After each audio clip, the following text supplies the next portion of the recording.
struggle to understand like just the basic idea of how flows work. I don't know. I think for me, it's as we start getting into the real critique of representation that is essentially, I mean, this entire book, but really starts coming together in the next two sections. Not even the fourth chapter, like the next two sections. It's so dense, and everything basically coalesces around their critique of capital, and it's just so many things that it calls back to that need to be re-explained and re-explored and looked at a different way, and it's a whole fucking thing. It's a whole thing. I don't know. We'll give everyone a few minutes to join though, to see if we get more than 5 people. Welcome, Vivian. Yeah, I've always appreciated post-structuralists, or at least like Deleuze, Foucault, Guattari. They seem to align on one thing, if not beyond those three. The way out of capital is through capital, right?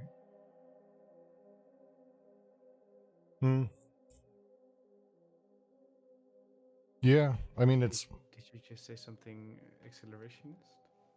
I don't think it's accelerationist. I think that I get and at some point we need to have this discussion, because I want to talk with like people who really have a different opinion on this. Like D&G outright say that nothing, they say the line in this book, nothing ever died by its own contradictions. Like, I don't even know if there's a more anti-accelerationist take than that. Well, fair, but that's also anti-Marxist, right? And that's their big thing, is that the contradictions of capital will undo capital. No, they literally say nothing ever died by its own contradictions. Right, nothing that's the, if I'm not mistaken, that's them criticizing hardline Marxism and, in a certain sense, an adaptation from Hegelian ideals. Because I don't know acceleration as well as y'all, but I know that that's right there is them criticizing Marxism. Nope. Capitalism has learned this and has ceased doubting itself, while even socialists have abandoned belief in the possibility of capitalism's natural death by attrition. No one has ever died from contradictions. The more it breaks down, the more it schizophrenizes, the better it works. The American way. That's not a critique of Marxism. That's literally anti-accelerationist. Well, accelerationism hadn't even happened yet, and that's what I mean. I don't know that field well, but yes, I do believe that's a critique of Marxism, because a very standard vein of thought in Marxism, and I saw this when I was at a socialist conference a few years ago, is that the internal contradictions of capitalism will undo it. But that's accelerationism. Like, that is the nature of accelerationism, that you continue to push forward and the contradictions of capital will undo it. It's the running theme. It's the kind of running with Marx to its end. But like, again, like the idea that they literally say this, and they talk about it extensively, that contradictions don't necessarily destroy anything in 1,000 plateaus. If contradictions did destroy things, then schizophrenizing would absolutely be self-destructive as well, because schizophrenizing is about contradictions. But I think that or at least the reaction that accelerationism has, because of course it is also referencing Deleuze and Guattari, or I mean not every single writer in the movement, but a lot of them do reference it, because Deleuze and Guattari also lay out so well how at some point there is nothing that we can it's really difficult to have things that are not in relation to capital. And so there's a sentence that says the quote that you just read is basically saying the master's tools will not break down his house. What's the quote? And then there's this accelerationist idea of, sure, maybe the master's tool will not tear down the house, but what if there's no other tool than the master's tool left? Like, I think that's the sort of the pessimistic interpretation. Well, that's the Landian. of- That's Landian accelerationism. Like basically, go as hard towards not only just fascism but destruction as you can, and we'll have to figure something else out. No, but I think it doesn't have to be as extreme as Landian to have a thought like this, where you think like, okay, sure, I want to do something about neoliberal capitalism, but the only tools that I can use to do something about it are neoliberal capital tools. And not like I can as in I want to, but like those are literally the only ones available. And I don't know if I agree with this 100%, but I do get where people are coming from when they say that. I get Because the also impulse. Deleuze Like I'm and not Guattari- again. I'm not disagreeing with the impulse. Just there's a lot of lines. Deleuze has been called like the father of accelerationism by some, and other people have pushed this idea that they were both hard accelerationists, and obviously their stuff spawned a great deal of that vein of thought. To me, there's just a lot that they talk about in here that I don't see how the principle follows, and that they even talk against the idea of self-contradiction being destructive. Like, Yeah, but funnily enough, maybe the contradiction that then Deleuze said that also didn't kill the idea of accelerationism. The contradiction never killed anyone also applies to the accelerationist idea within Deleuze's philosophy, I think. right. Well, that would, but that would make the point that contradictions can't kill things. Therefore, like, it's just, it's worth having a longer discussion over. I definitely have maybe a different opinion than on many, but I'm, definitely it'd be worth discussing. But for now, we'll go ahead and kick off because we do have a shorter and thank God easier chapter this week. Prepare yourselves for next week. But I'll kick off. Hello, and thank all of you for joining us at the Deleuze and Guattari Quarantine Collective's ongoing reading of Anti-Oedipus. Today we're going to be going into section 3.8, the Urstaat. The Urstaat, whatever. The Urstaat, which is luckily shorter. We're going to be having a whole other set of discussions around a little bit more next week. This should be a little bit easier. I don't have a major set of announcements today. I'm kind of mostly skipping them because it's pointless for the most part. But I do want to suggest anyone here, please jump up to Divagations in the DGQC section. We are putting on a little conference. We'd love all of you who are hearing this, would love to have you join and be a part of this and take part in what we're doing. It would be wonderful and lovely. All right. With that, I think we'll just kick straight into 3.8, which is the Urstaat. Again, easier section. I think a lot of it is really crisp and clear, and as such, it's also shorter. So many graces befall us today, even though there's a decent amount of Orientalism in this. That's fine. We'll make our way through it. As always, if you have questions, don't hesitate to yell at us and say so. Don't hesitate to write something in the Anti-Oedipus chat or in the YouTube chat or wherever you happen to be. We are around. But I'll go ahead and give it a read. The city of the point of departure of Abraham, or the New Alliance. The state was not formed in progressive stages. It appears fully armed, a master stroke executed all at once. The primordial Urstaat, the eternal model of everything the state wants to be and desires. Asiatic production, with the state that expresses or constitutes its objective movement, is not a distinct formation. It is the basic formation on the horizon throughout history.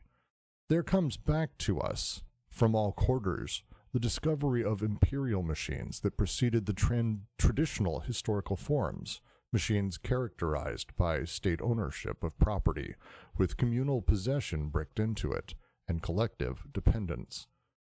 Every form that is more evolved is like a palimpsest. It covers a despotic inscription, a Mycenaean manuscript. Under every black and every Jew there is an Egyptian, and a Mycenaean under the Greeks, an Etruscan under the Romans. And yet their origin sinks into oblivion, a latency that lays hold of the state itself, and where the writing system sometimes disappears. It is beneath the blows of private property, then of commodity production, that the state witnesses its decline. Land enters into the sphere of private property and into that of commodities. Classes appear, inasmuch as the dominant classes are no longer merged with the state apparatus, but are distinct determinations that make use of this transformed apparatus. At first situated adjacent to communal property, then entering into the latter's composition or conditioning it, then becoming more and more a determining force, private property brings about an internalization of the creditor-debtor relation in the relations of opposed classes. So if we go back, the city of is actually worth looking at. It's in Iraq now, I believe. It's this idea, this first paragraph is simple. It's this idea that the state is not something that slowly grew over time, that like Lacan would talk about language, that you enter into it wholly, that there's no such thing as partially being within language. The same would be true of the state.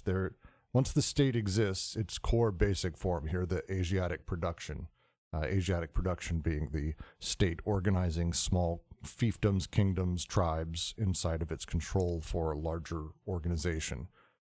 That structure isn't distinct, is not unique, is not one thing over another. It's not over time it shifts in lots of pieces, but instead comes at us instantly full force as a core form of organization of larger societies.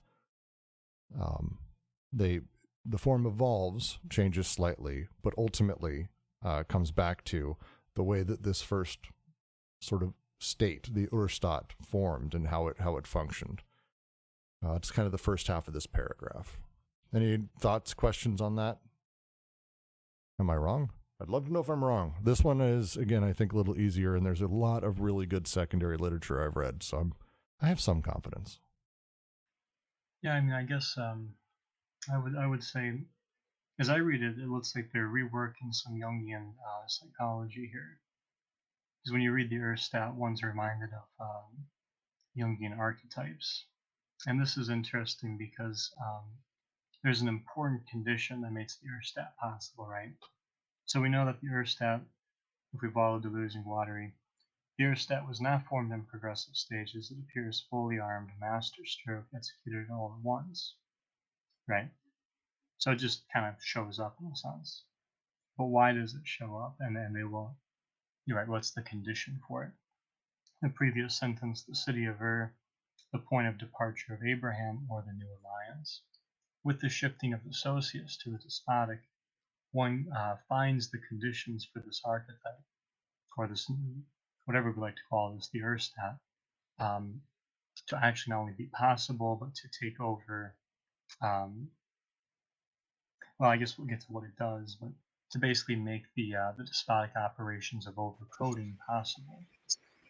No, I think you're spot on, Jack.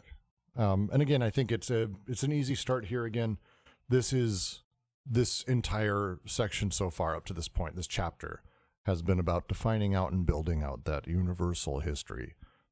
This idea of how contingent smaller bits, how the machinery we live in today has been built piece by piece, some pieces getting left behind, others growing. And the Urstaat is a unique one, as there is as a representation, as a level, as an organization, it just pops hard into existence. And as such, it kind of sits there underneath everything, and it starts affecting everything sort of full force right away. The second half of this, which I really think is important to go through, is the beneath the blows of private property, then of commodity production, that the state witnesses its decline. Land enters into the sphere of private property and into that of commodities. Classes appear as dominant classes are merged, but are distinct determinations. These elements slowly sink and become part of and are organized differently, sort of within the Urstaat in different ways that the state has instantiations. But ultimately, this is what the state does, is organize these things and handle these things and sort of give rise to, at first situated adjacent to communal property, then entering into the latter's competition or continuing it, then becoming more and more determining force. private property brings about an internalization of the creditor-debtor relation. The very concept of private property stems from this larger Urstaat and how it sort of works in the latency with which the despotic starts to play. Because itself, I had this the last time we went through this, as a sort of location and as a base of all of this, is really this classic Sumerian city-state. And it was, I mean, God, 4,000 BC? One sec, let me pull up the page. Because it's kind of important. When was founded, the Persian Gulf's water level was 2.5 meters higher than today. Is thought to have marshy surroundings. It's, generally speaking, Iraq. The whole setup behind all of it and how it sort of operated is so fucking old. It's just wild. The city, said to have been planned by Ur-Nammu, was apparently divided into neighborhoods, with merchants living in one quarter, artisans in another. Streets wide and narrow, open spaces for gathering, many structures for water resource management and flood control. Houses constructed from mud bricks and mud plaster. In major buildings, the masonry was strengthened with bitumen and reeds. The division of all of this, when we start talking about, again, here, 4,000 years BC, houses, the districting of labor, the movement of people into different areas, all of that being done at large, planned by Ur-Nammu. Probably sounds like a comic book villain, but actually is the founder of the Sumerian Third Dynasty, big major leader. And he built state, like he did that. He created one of the first legal codes, I think, maybe the first legal code we know of. This is the emergence of, and it's why they use the term the Urstaat. It happens to be the first, the primordial, the beginning, also happens to be the first state as we know it and as has existed since then. And that's a lot of what they're getting into, is that there's this second part, which is as this emerges over time, what enables the latency. Well, it's literally the next paragraph. I'm going to just jump to the next paragraph unless anyone has any comments or questions. Yeah, it seemed like the city of Ur is painted as a sort of what you could consider a communist, planned economy state. I think central economy is not more planned for sure. I don't know if I'd say necessarily communist. I'd have to dig really deep into the setup, but it's more towards the primitive. Again, these aren't. We didn't have primitive one day, despotic the next, and then capital the next day. Like, things don't happen like that, and that's again part of their universal history. The pieces of these things grow and ebb and flow, and so as we move from the primitive to the despotic, the state is part of that journey and the creation of the state. And it's literally actually the next part, because it kind of gets into the next paragraph, but it's what is the setup, the ancient city state, which is a very commune based setup. Why does it push things? Rocket Test nailed it. It's the notion of markets at this point didn't exist yet, so it resembles communism. It resembles would be the big sort of emphasis word there. So it feels like it, I guess you could also say. Right. Okay, that makes sense. I think maybe after the next paragraph I have another question. Yeah, and Jack, I think you're... Sorry, please, Jake. Yeah, the notion, at the end where he ends that paragraph with creditor-debtor relation that is internalized. Is that a transformation of the master-bondsman relation or master-slave relationship? And so the classes, the relation between the different classes are kind of devolved into this, this kind of, master-bondsman? It's possible. I'm not super familiar with that. I think more this is a reference specifically to when they were talking about the primitive and how the creditor-debtor relationships were deeply dynamic and were constantly built up and then expelled and expended, and that setup was very much almost a one-to-one across a society, very rarely like upwards or downwards in terms of class mobility. Whereas with private property, suddenly you had a internalization of literal class dynamics. Again, when we start talking about how was planned, itself was planned, houses were constructed, people were put in different districts based on the work that they did with different levels of niceties, or nearer to the palace or nearer to that. So suddenly the creditor-debtor relationship, which worked differently before, now had this new dynamic. Not only was there like now a commodification of property, which is weird in and of itself, but the privatization meant that this creditor-debtor relationship became applied to these classes, and that shift is a significant one. Right, because you're moving from debt relations to credit relations. Ragadest asks, what is Asiatic production exactly? I mean, there's a whole Marxist thing on it. My very simple version would be, once upon a time, there were lots of singular tribes. Asiatic production is the shift from being only working within your tribe to being ordered on high by someone far away who says, your village, you build rocks. You village over here, you move the rocks to village 3. Village 3, you carve them. Village 4, you move them to place X. Village 5, your job is to place them and build a giant wall, which is, I think, the example actually they use a few times. That is what they call Asiatic production. We might call it planned economy or central planning as a concept. I mean, there's more to it a little bit than that, but I think that's a simple version. Anyone want to add to that or correct me? I guess I'd say I think the coming paragraphs will help us open up a little bit more.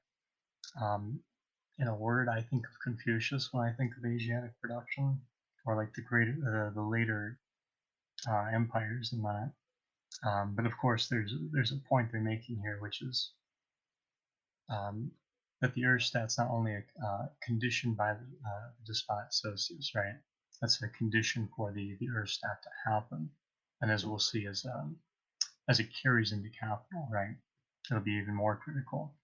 A few things to highlight here would, I think, be that the Urstaat serves as a horizon, right? So it is, in a sense, the limit, which we'll see later on, where the limit of capital associates will be the BWL. So we'll see some things start to shift there. Don't jump ahead too far. That's a big jump. That was just a big jump, my friend. Let's stick with the Urstaat right now. A big jump. Well, I mean, that's it's where we're aiming. It's where we're aiming. Yes. Because that point about the horizon, I mean, that's them setting up the limit of this the despotic socius, which is going to be the Urstaat. And then the question becomes, right, if we want to look at Asiatic production, not for what it is in the account standard of Marxism, what does it do, right? It would be that, one, the establishment of this limit and its condition, and two, the, kind of like Brooks was saying, right, Asiatic production is where we start to see privatization of land and commodities, right, where classes become possible as opposed to, I think it was castes in the previous socius. But we start to see that transformation taking place, and something's happening with the death instinct that they're just highlighting here, right? They write, this would be my last point. Let me see here. It is beneath the blows of private property then of commodity production that the capitalist state witnesses its decline. Right, so we're starting to see that the Urstaat, at one hand, it's doing this overcoating process, right? Which is why we get like peeling back the layers of paint almost, right? The black, the Jew, the Egyptian, the Mycenaean, the Greek, right? There's like all these imbrications going on. And then on the other hand, one of the things the Urstaat and the state it produces are dealing with is going to be, I suppose, in a simple word, the death drive, right? It's encounter with that. Oh no, let's get through the rest, because now we're starting to jump towards the end of the chapter as well, and I'm let's try to keep right where we're at. Right now, we're just discussing the movement of the creation of the state, how it plays, how it works, and how it sits underneath these extra states or city states that were created, and the creation of private property that changes the creditor-debtor relation in the relation of opposed classes. I'm going to continue right to the next paragraph. Sorry to interrupt, Jack. Just that was a lot, and I want to make sure we're getting through this bit by bit, because we could literally just keep diving. But I'll continue. But how does one explain both this latency into which the despotic state enters and this power with which it reforms itself on modified foundations in order to spring back more mendacious, colder, and more hypocritical than ever? This oblivion and this return. On the one hand, the ancient city-state, the Germanic commune, the feudalism presuppose the great empires and cannot be understood except in terms of the Urstaat that serves as their horizon. On the other hand, the problem confronting these forms is to reconstitute the Urstaat insofar as possible, given the requirements of their new distinct determinations. For what do private property, wealth, commodities, and classes signify? The breakdown of codes. The appearance, the surging forth of now decoded flows that pour over the socius, crossing it from one end to the other. The state can no longer be content to overcode territorial elements that are already coded. It must invent specific codes for flows that are increasingly deterritorialized, which means putting despotism in the service of the new class relations, integrating the relations of wealth and poverty, of commodity and labor, reconciling market money and money from revenues, everywhere stamping the mark of the Urstaat on the new state of things, and everywhere the presence of the latent model that can no longer be equaled, but that one cannot help but imitate. The Egyptians' melancholy warning to the Greeks echoes through history. You Greeks will never be anything but children. Yeah, and this is exactly what I was highlighting, right? That on the one hand, the Urstaat is encountering, like a death drive, right? There's the crumbling of the state, right? Or as we say more colloquially, the crumbling of the empires, right? The from Rome today to ruins tomorrow, yeah. So you're seeing that on the one hand, but then on the other hand, you're seeing how the Urstaat actually comes with also a latency, or what they're calling an oblivion here, right? So you've got an oblivion and a return. So you're seeing how with that encounter of like the state crumbling and then returning, right? With the Urstaat and its return of the state, we get this potentiality for latency, right? So they're drawing on Freud there. And I think what they're driving at here is with this latency, right? And with its relationship to something like the death drive here, overcoding no longer becomes enough, right? So it's not simply enough that you've got this kind of layers of paint, right? Underneath the Jew, there's an Egyptian, and underneath the Greek is an Egyptian, right? It just so happens here.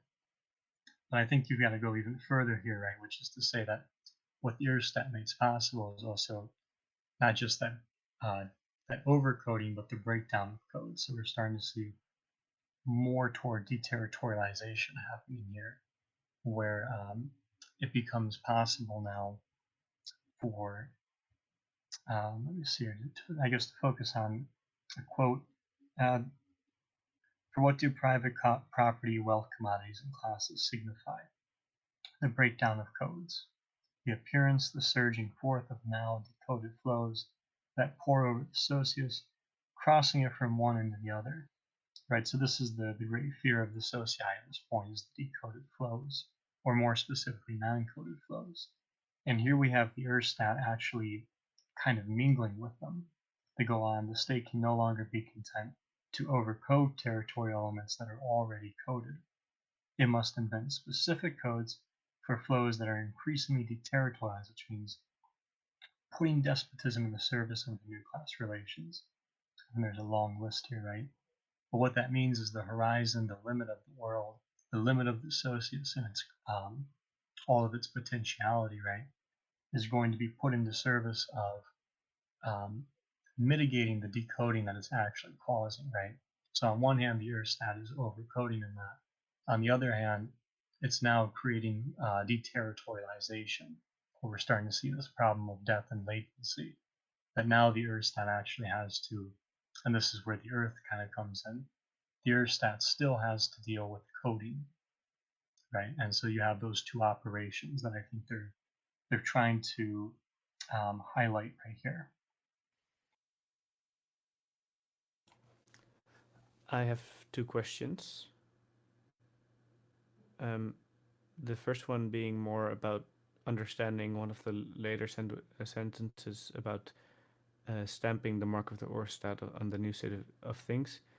Can I paraphrase that as like the Urstaat legitimizing deterritorialization? Is that a fair paraphrasement? I think there's a lot of ways you can take that. My first immediate reaction would be actually that it's doing its best to become a quasi-cause,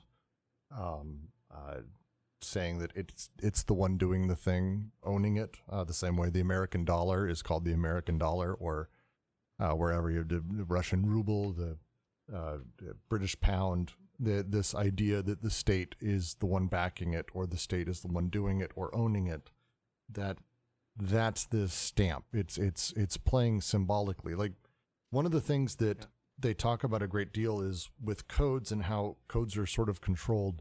There is a nature inside of the primitive and the despotic where code flows are controlled through codes, through symbolic codes. Like this symbolic organization or symbolic nature of oppression, I suppose, the creation and organization of social production through these symbols, I think, is a big deal to those sort of sides. It plays through that sort of setup of this like qualitative control around social production and the control of flows, and it feels like that's pointing in that direction, at least to me.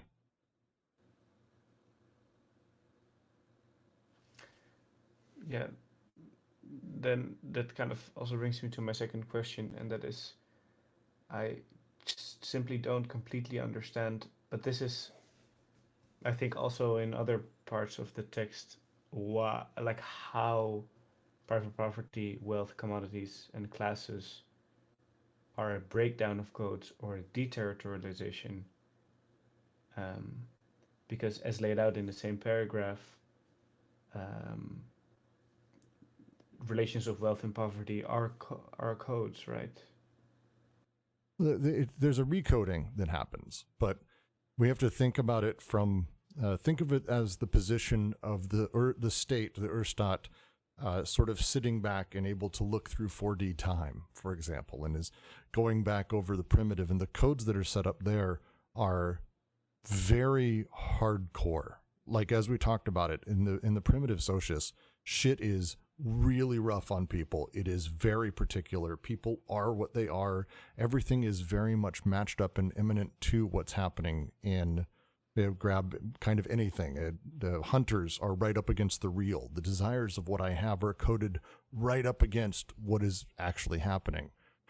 The change over time that happens as the despot comes in, there is a decoding and recoding of a lot of these things as we move from not a communal property. You would never have a conversation around property. That's not a thing in the same way that Oedipus and mom and daughter or incest is not a thing inside of the primitive.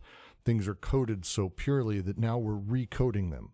But that code of property is breaking down. Now it's private property, so it's a symbol that we use to control this or that. Well, what is exactly private property? Like, actually give me that. Well, it's these other symbols that it's reliant on. It's a chain of signification. The same is true of wealth or commodities or classes. These things are absolutely the breakdown of codes. And here's the state here trying to do its best to recode or overcode or recontrol this. The surging forth of now decoded flows that pour over the socius is the sentence that comes next. And I think That is the line here. The state can no longer be content to overcode territorial elements that are already coded.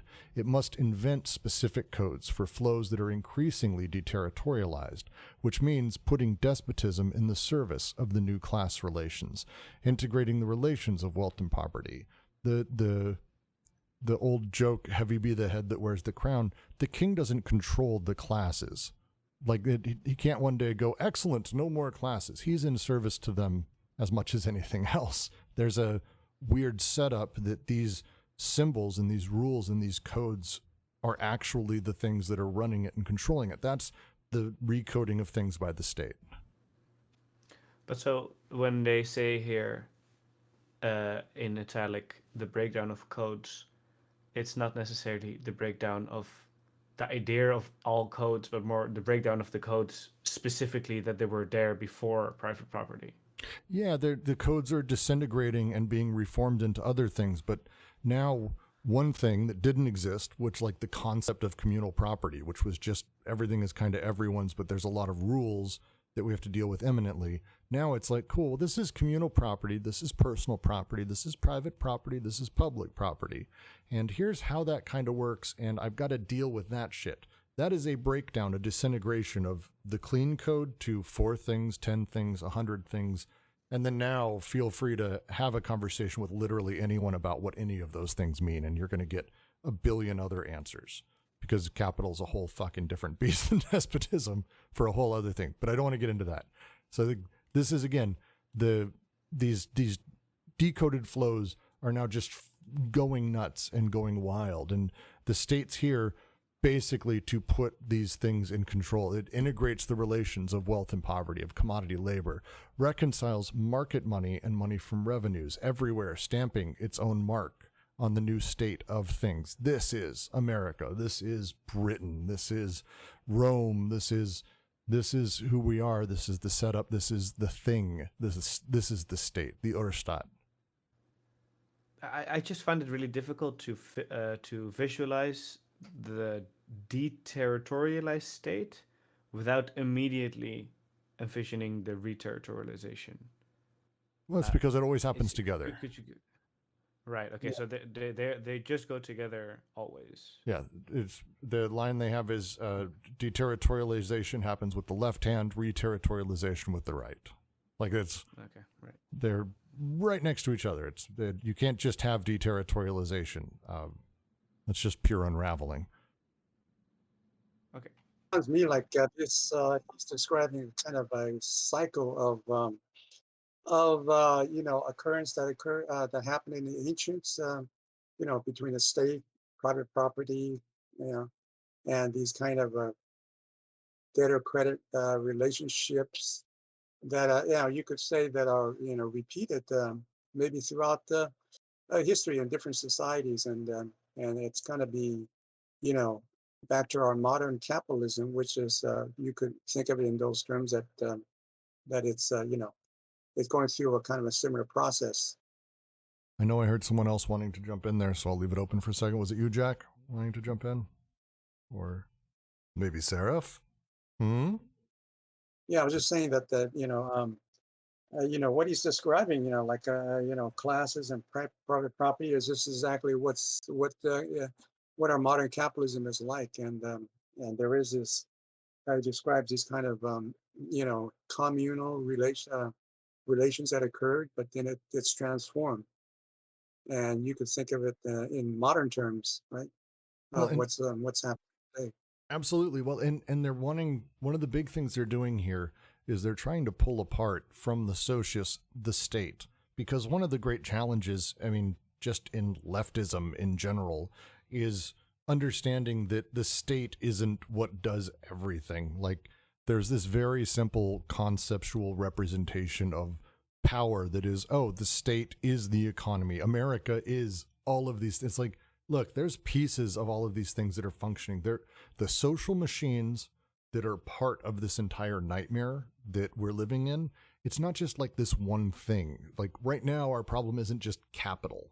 It didn't used to just be the despot. We got this other shit. We got all these things from representation to the state, and the state itself has its own sort of machine nature, what it's pushing for, what it's trying to do, what it wants to get, how it functions, that we need to understand as part of this, because in order to have a real grasp, and to me, this is my interpretation, in order to have a real grasp of this universalist history that they're wanting to pull us back through, we can't just assume everything is one gigantic one, yes.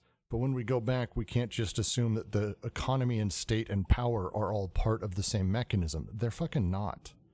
They're all different bits. And here we're breaking down and separating out the bits that are part of that move as we move towards the state, as we move towards Asiatic production, and how it just so happens we still have that 6,000 fucking years later. There's this consistency. It's almost a transcendental state that is making its way through, and how it functions, and how it's made its way through early on is by seeing these decoding flows, and in that process of almost being terrified of them, doing its best to recode and cover them up. Yeah. So you're saying that these different machines that operated then are still, in operating today. You have, capitalism, socialism, communism, and private property, and state property, and so forth. And those same machines are still, with us today, right? Yeah, I feel like that's spot on. I know the last time, I should go back and re-listen, the first time we went through, someone knew what the quote, "You Greeks will never be anything but children," we had a wonderful ramble about exactly what it meant, and it backed up what I'm saying here, but I need to go back and find it. It's worth re-listening, maybe. But I'm going to continue to the next paragraph. The special situation of the state as a category, oblivion in return, has to be explained. To begin with, it should be said that the primordial despotic state is not a historical break like any other. Of all the institutions, it is perhaps the only one to appear fully armed in the brain of those who institute it. The artists with a look of bronze? That is why Marxism didn't quite know what to make of it. It has no place in the famous 5 stages: primitive, communism, city-states, feudalism, capitalism, and socialism. It is not one formation among others, nor is it the transition from one formation to another. It appears to be it appears to be set back at a remove from what it transects and from what it resects, as though it were giving evidence of another dimension, a cerebral ideality that is added to, superimposed on the material evolution of societies, a regulating idea or principle of reflection, terror, that organizes the parts and the flows into a whole. What is transected, superseded, or overcoated by the despotic state is what comes before, the territorial machine, which it reduces to the state of bricks, of working parts, henceforth subjected to the cerebral idea. In this sense, the despotic state is indeed the origin, but the origin as an abstraction that must include its differences with respect to the concrete beginning. We know that myth always expresses a passage and a divergence. The primitive territorial myth of the beginning expressed the divergence of a characteristically intense energy, what Marcel Grial called the metaphysical part of mythology, the vibratory spiral, in relation to the social system in extension that it conditioned, passing back and forth between alliance and filiation. But the imperial myth of the origin expresses something else. The divergence of this beginning from the origin itself, the divergence of the extension from the idea, of the genesis from the order and the power, the new alliance, and also what repasses from filiation to alliance, what is taken up again by filiation. Jean-Pierre Vernant shows in this way that the imperial myths are not able to conceive a law of organization that is immanent in the universe. They need to posit and internalize this difference between the origin and the beginnings, between the sovereign power and the genesis of the world. The myth constitutes itself within this distance. It makes it into the very object of its narrative, retracing the avatars of sovereignty down through the succession of generations to the moment when a supremacy, this time definitive, puts an end to the dramatic elaboration of the dynastia. so that in the end, one no longer really knows what comes first, and whether the territorial machine does not, in fact, presuppose a despotic machine from which it extracts the bricks, or that it segments in its turn. Let's start with the part that's in italics. It is not one formation among others, nor is it the transition from one formation to another. The idea of the state being one element or one formation, or any of those things being one formation among others, or being the transformation from one to another. Instead, sitting back, given evidence of another dimension, a cerebral ideality that is added to, superimposed on the material evolution of societies, this assumed larger concept that a society needs to organize itself around. This is... I have a whole interpretation around this. I haven't seen other places. I'm going to... because I love this section. It's a big deal to me. Because I think it's where we start getting really interesting. I'll leave it open. Jack, anyone else want to take a crack before I dive in for my other take? I suppose, I mean, the big thing they're getting at in the beginning of the paragraph is that, and this is where the Jungian part is important too, right? There's a difference between the capital S state and the Urstaat, right? There's a difference between how the state functions in its territoriality as an apparatus, if you like, and the sort of archetypal element, or the Urstaat, that forms the horizon, making that state, or that altogether despised socios, right? Completely. Its relationship to the state. Just real quick as an example, it's the difference between the Oedipus complex and actually having, and actually the Oedipus complex, this large idea that is, everyone has it, it's base, it's innate to all of us, or the fact that some people do have that. There's a difference between the actually functioning desiring machines being broken in that way versus this larger conception and demand and determinant command about how we should behave. That's the difference I see. That,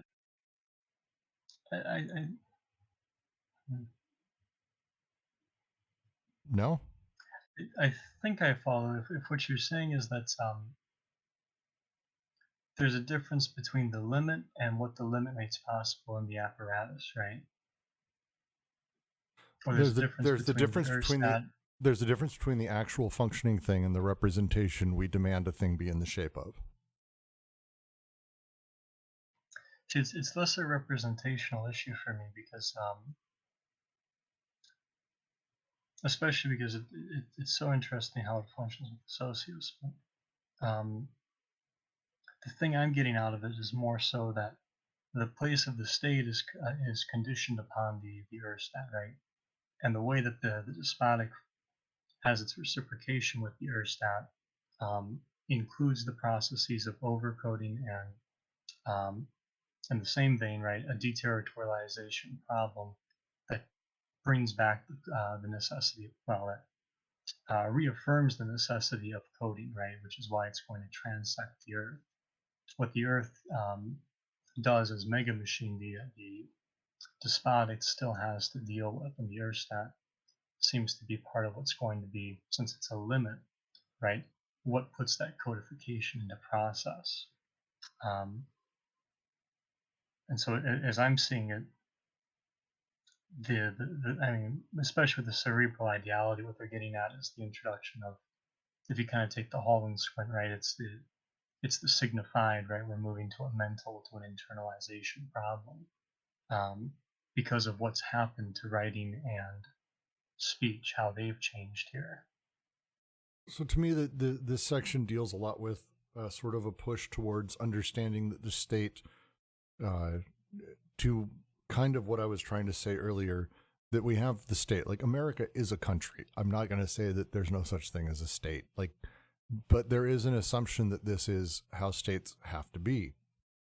It's the line they open with, the special situation of the state as a category. Oblivion return has to be explained. To begin with, it should be said that primordial despotic state is not a historical break like any other. Of all the institutions, it's the only one fully armed in the brain of those who institute it. The artist with a look of bronze. This idea the despotic is one sort of exceptional formation of the state, and that all the others are, it's different setups, or maybe it was a transition of one form of state to another. They're saying, no, there's a underlying thing that's happening here, a myth, to sort of what you were talking about with the Jungian in the setup. The myth that is being called between all of this, the first thing that happens, I think they say, is the myth of the imperial myth of the origin expresses something else. Divergence of this beginning from the origin, the divergence of the extension from the idea of the genesis from the order and the power, the new alliance, and what repasses from filiation to alliance and what is taken up again by filiation. This idea that any state is actually a different state. It's not. They're all part of the Urstaat, this underlying demand of how we need to have society organized. Came about from nailed it. The despotic knew exactly how to handle it. Since then, it's been kind of crumbling and having a few issues, but it's still the state and this larger conception of the state continuing on. To continue to read towards the end there, just because I think it bolsters my point. So that in the end, one no longer really knows what comes first, and whether the territorial machine does not in fact presuppose a despotic machine from which it extracts the bricks, or that it segments in its turn. The nature of the myth of the Urstaat, this sort of unending natural organization of the production of society in a very particular way, at some point, and I think that's fair now, we don't really have the ability to say which came first, not chicken or egg, but instead primitive or despotic, because they rely upon each other in order to sort of exist. The territorial machine itself presupposes a despotic machine from which it extracts the bricks or the segments in its turn. Is it the state or is it the despotic? They come hand in hand because the state is the machine. The state is the apparatus, the assemblage through which these other things function. I said it wrong. It's not primitive. It's state. State and despotic. They kind of function next to each other very effectively. This paragraph I find brilliant. Please, if anyone else has a different take, I'd love to hear it. But the line that I think matters here, and maybe we can keep moving on so we don't get stuck on this, but the line that matters here is where it says the territorial machine, which it reduced to the state of bricks of working parts, henceforth subjective to the cerebral idea.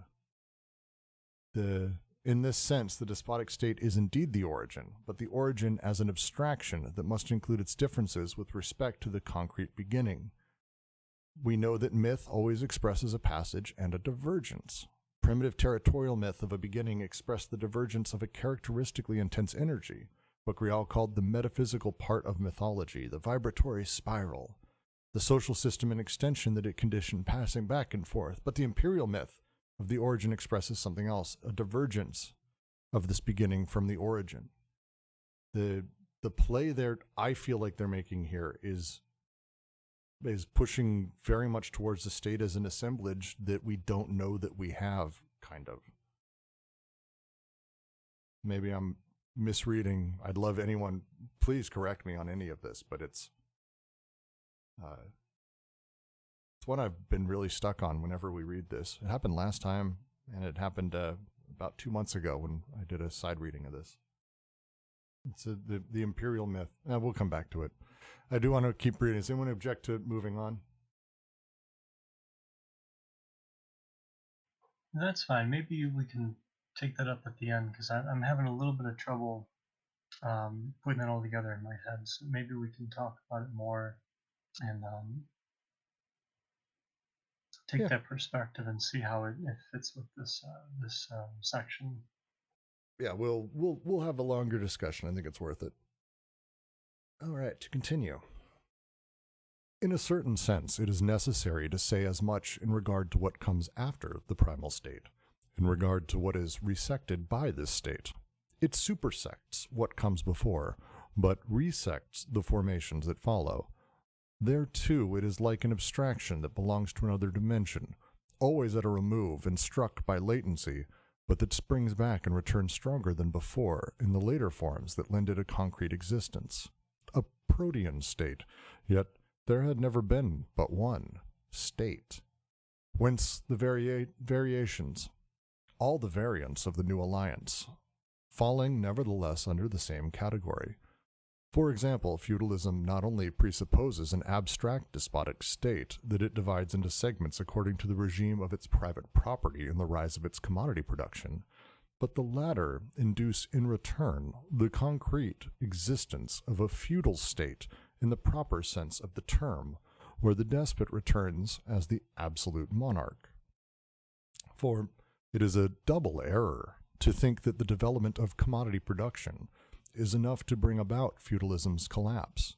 On the contrary, this development reinforces feudalism in many respects, offering the latter new conditions of existence and survival, and that feudalism of itself is in opposition to the state, which on the contrary, as the feudal state, is capable of preventing commodities from introducing the decoding of flows that alone would be ruinous to the system under consideration. I'll read the footnote in a moment. And in more recent examples, is this entire paragraph, is this whole page the paragraph? Am I doing it right? Because sometimes this PDF screws up. Yes, that's correct. Jesus. It ends right at the top of 221 with Of course. in the brain, Urstaat. All right.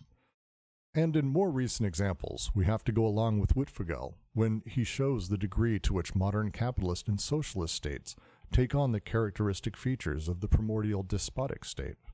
As for democracies, how could one fail to recognize in them the despot who has become colder and more hypocritical, more calculating, since he must himself count and code instead of overcoding the accounts?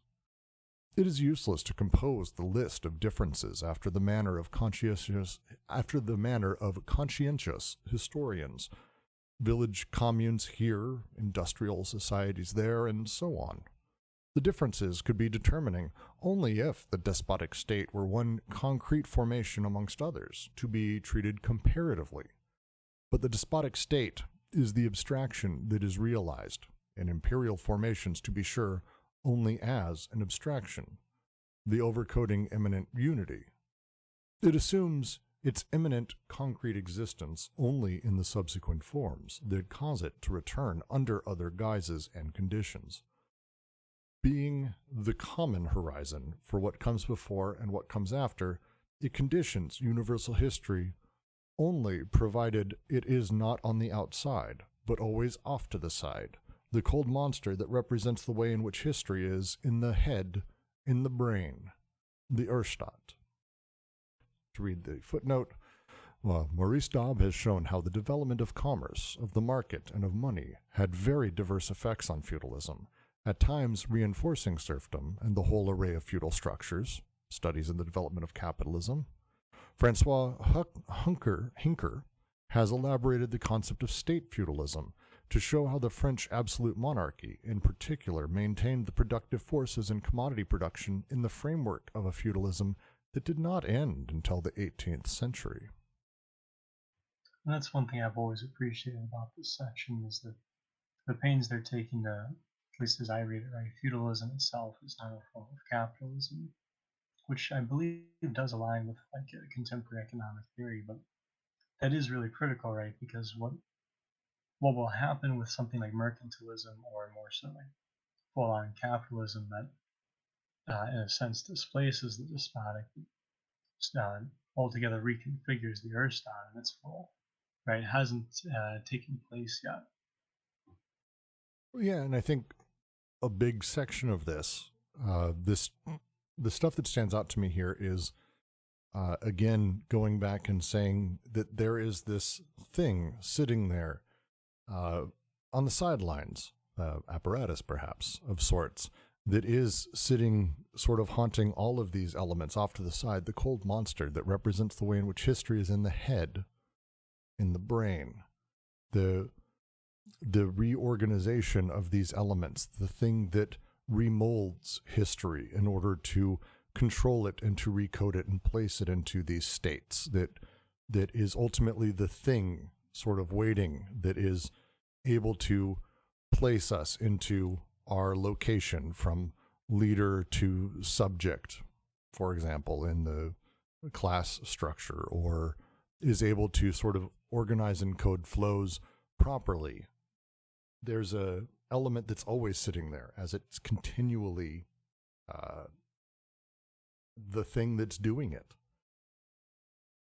The feudal state, for example, their entire conversation here is like, just to, again, to go back, because Marx has the setup where he talks about the different states that come along, the different types of states, and they're very clear in saying, no, we're step back. Like, we're actually going to be taking those on. The 5 stages, there's primitive communism, city-states, feudalism, capitalism, and socialism. Those 5 are his. It's like, no, those are, let's break them apart. There's actually underneath all of that, ever since Asiatic production hit, ever since was created, we have this weird state thing that's been hanging out and is part of how we organize all of production, and it really hasn't left. You could say it's almost an Oedipus of society, if you want to regard society as one large collection of its own desiring machines, perhaps. And that I feel that's towards their critique here as they're talking about this, that the despotic state is the abstraction that is realized in imperial formations, to be sure, only as an abstraction. It assumes its imminent concrete existence only in the subsequent forms that cause it to return under other guises and conditions. It's sitting there waiting, finding other ways to pop up, to sit. Rocket Test in the chat is talking about. So capitalism supposedly started in the 16th century. French monarchy kept feudalism in its raw form to the 18th. When capitalism started as a thing, like there isn't a day, and it's a series of parts to what we know today and what capitalism will be 10 years from now or 100 years from now will be different. Hopefully fucking gone, but hey, let's figure out, maybe, who knows. The parts of what make capitalism are kind of where we start getting into in a bit, but the idea of the state is something that has been around. There's no series of states. It is one state that we've basically been living under since forever. It's Questions, comments on that paragraph? But it's all about what made possible, right? What makes this category possible? Marx recognized that there was indeed a way in which history proceeded from the abstract to the concrete. Quote, "The simple categories are the expression of relations within which the less developed concrete may have already realized itself before having posited the more many-sided connection or relation which is mentally expressed in the more concrete category, while the more developed concrete preserves the same category as the subordinate relation." End quote.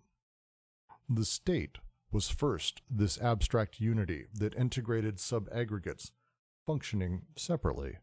It is now subordinated to a field of forces whose flows it coordinates and whose autonomous relations of domination and subordination it expresses. It is no longer content to overcode maintained and imbricated territorialities.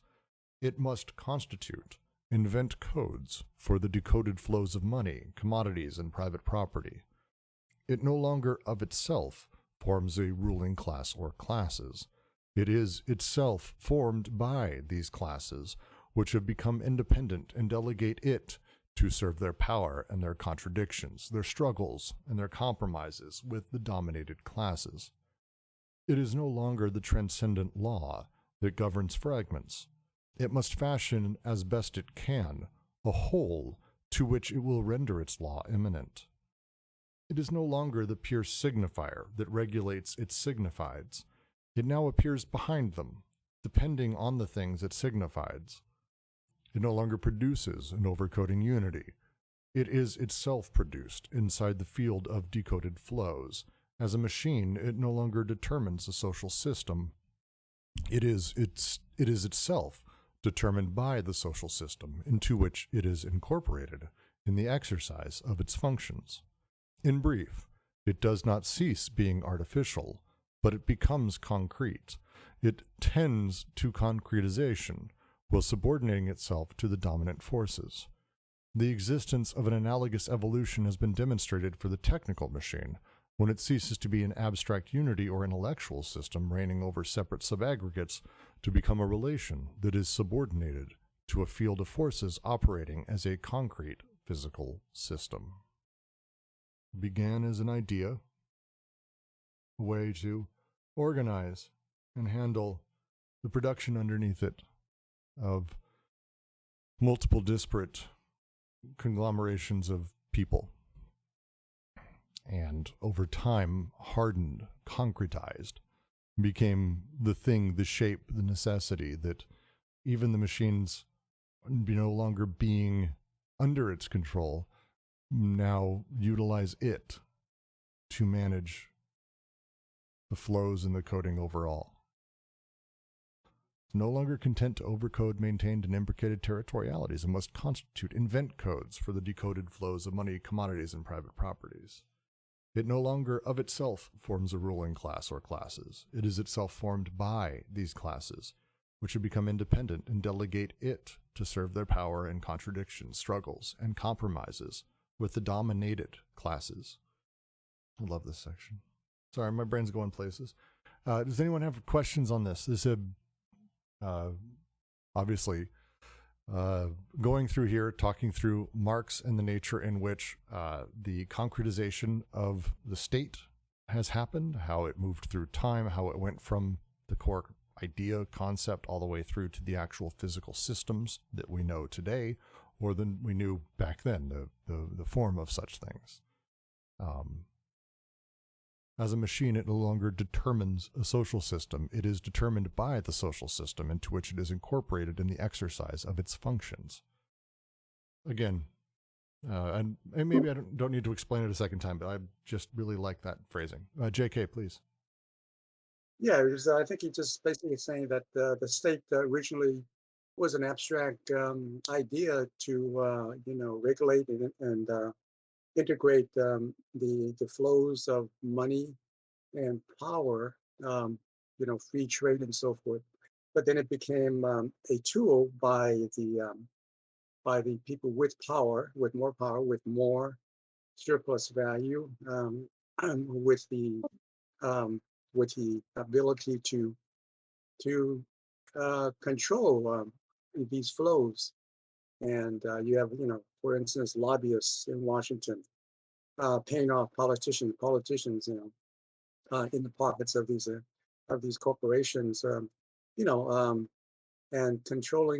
pretty much controlling what the state policies are regarding how money flows, right? And basically, that's our situation today, where you have one party that's totally in the pockets of the corporations, and they're just paying them off, and they're even in the Supreme Court, and they're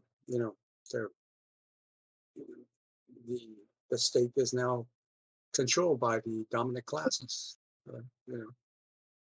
And it's the line in there. It's no longer the transcendent law that governs fragments. It must fashion as best it can a whole to which it will render its law immanent. The shift is from, as we talked about earlier, the moments of, hey, what does that say? Who's the emperor? Who's ruling over you? I don't know. It turned out they may be dead. Like they might be dead. We're on to the next one. It doesn't matter. I still do what I'm told. Like that setup is something that has, again, matured over time and changed to now where we don't really have such edicts or rules or setups that we need to obey, and we kind of just do as we're told. Instead, the state has worked to make its laws and its reality immanent to us, where we actually we need to, we'll be getting into how capital does this and plays with debt and plays with these elements again. but the way that the primitive worked that was so very, very effective was making the desires of what we did imminent. It did it generally through terror, through fear, through pain, through these other elements. A lot of awful shit. If you want to go read some of the formations. But over time, as that became a different setup, suddenly it's on high. We're getting orders. The state needed to move away, and did move away from literally having this transcendent law that governs fragments, to instead creating a whole that itself governed and made the laws and the rules of this whole imminent to the experience of all the different pieces. It's such an amazingly powerful thing to say. I keep equating it back to Oedipus, because the way Oedipus functions, as an example, is through a paralogism that doesn't do something drastically different than that, but make the way that it functions imminent and deforms us. The nature of how it's talking about here, and the shift here from this pure signifier that regulates signifieds, instead now appearing behind them, depending on the things that is signified in its place. There's a lot to be said there for how that shift has happened over time. The idea essentially moving to the backdrop as the machinery that it forms slowly becoming so powerful that the people who were effectively ruled by it are so ingrained within it that they continue to keep it moving. Once upon a time, the state owned and ruled over all the classes. This wasn't like some classes were, no, they absolutely were ruled over by the state. Over time, the shift kind of put them in a position of power, and rather than, eliminate the state, instead they basically utilize it to delegate their power. And as such, the state, now concretized, moves to the background and sort of smiles as this mass of people, this subjected group, keep it alive and keep the parts moving, as it kind of just sits there and keeps an eye on shit. The concretized form of it. I guess I would have to pose a criticism to what JK's proposed, which is that I think we risk going a little bit too far into, if not intentionality, then a little bit too deep into consciousness, which is kind of coming into play here, where we're seeing terror and reflection starting to intertwine, as well as the abstract in that. So we are seeing some of that, where we start getting problems like intention and some of the more classical problems in classical philosophy, right? So I guess I would pose that here, with questions of intentionality in that, right? We're still trying to understand what would make it possible, what conditions, what starts to put together the configurations for intentionality, right? As it will be produced, right? Among other things, right? Which is where they're getting at with the signification, right? The Urstaat is less a question of, I think obviously it's a less question of signifier and signified, as opposed to a question of how it affects signification, especially as we've moved into the so-called head, so-called brain, right? The way that, particularly with the despotic in that, right? We're looking at how the new alliances, insofar as we're going to deal with representation in that, we're looking at how the new alliances and the extended affiliations are going to be contingent for the constitution of any intentionality, any reflection that's going to be possible here, right? Before it even gets taken at a conscious level and somebody runs with it. I don't know if they had banks back then, but this is why I think it's fair to equate it to something like Oedipus. Oedipus, my dad never yelled at me and said, you need to be Oedipalized. I never went to a psychoanalyst and had it happen. It's a thing that happened by just existing how we exist today. We have man, woman, child, and the way things and representations are formed. It's not so much that Oedipus is wanting it to happen, but Oedipus has effectively been concretized the same way in the unconscious, where it kind of hangs back. The forms it takes and the people around it and my desires play into it enough to continue to manufacture the parts of it that it needs and to continue the machine work inside my head. In the same way, it's here is the state sitting and waiting, and there's the different ruling classes or the different social machines, desiring machines being the sort of molecular equivalent of such a thing, that allow this to be essentially a mirror of that. The state being this large-scale representation that over time becomes concretized, but itself, the idea sitting in the backdrop, now utilized by the social machines to continue to produce. It doesn't need necessarily an intentionality because there is always a movement in a direction thanks to the nature of desire and desire pathways and flows. So to me, this is more of that allegory of we're talking about on the one side the molecular, the other side the molar. The rules kind of apply to both. There's not a lot where it's like there's a direction to both that sort of push towards the subject in a lot of ways.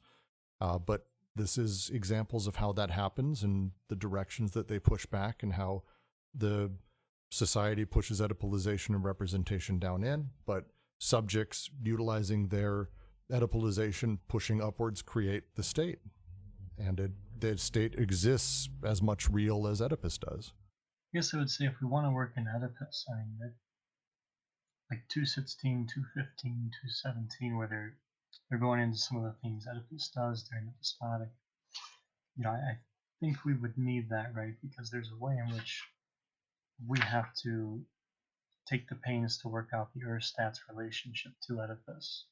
And for me, I focused more, following Deleuze and Guattari here, on the new alliance and the extended filiation, which is critical for how Oedipus is going to function. They haven't exactly, and in this section, they're not going to really hack at Oedipus here. So we'd have to do some work, I think, to connect how Oedipus and the Urstaat commingle.